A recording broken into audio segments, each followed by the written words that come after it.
until God dethrone some evil men, some evil people, some evil king, some evil personality around your life before killing them. There are some certain evil that will never end in your life, no matter how you pray and fast. No. Excuse me.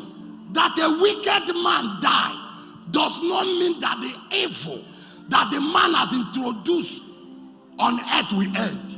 No. You know, when some Christians are praying and say, oh God, kill my enemy, kill my enemy, God might kill your enemy, and the evil that enemy planted will continue. There are some of you here, the original enemy that you know has died, but your problem has not died. That problem continues. Some enemy you know died 5 years, but that you were thinking that once that enemy died, that problem will end. Now, some people, they prophesy to you that this man is the one troubling your mother's children. This woman is the one troubling your father's children. Now they have died. Some of those people that they prophesy or that they told you or that you know, some of them have died.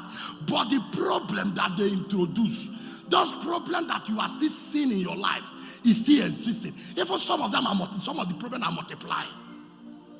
Because the enemy died, but God did not dethrone them before he killed them.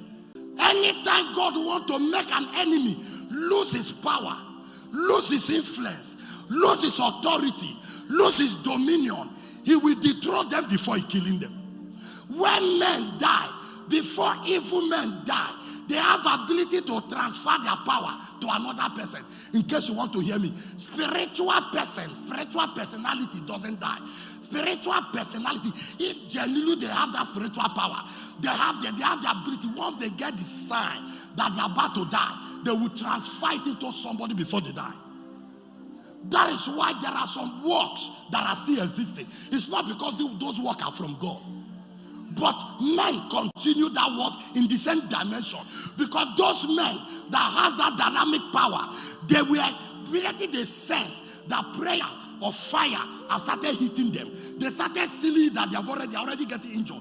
They transfer their power, their dominion into somebody, either their children, their wife, or their relative that they trust, that can still hold firm in that capacity. They transfer it to them, and they went to bed and died. And you say your bullet has killed that person.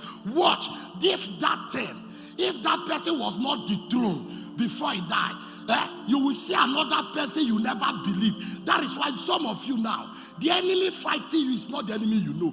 The one you know have died, but the successor, you have not been able to identify them.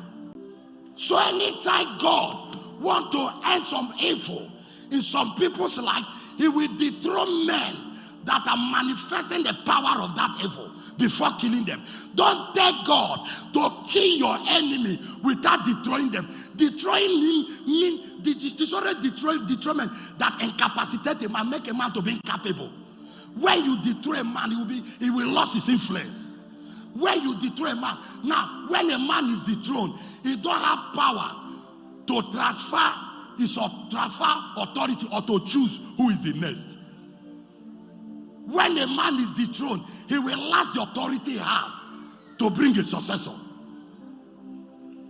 Because when he's dethroned, another new successor from nowhere will come in. Telling your enemy to die is not an end to a problem. If an enemy die, the enemy can transfer that trouble. If the enemy has already bet you will not sell life, before he die, once he notices that you are praying for him to die, that the attack is too much, he will raise a successor somewhere and keep that successor. That is why as soon as they die, another person will take over to continue that evil.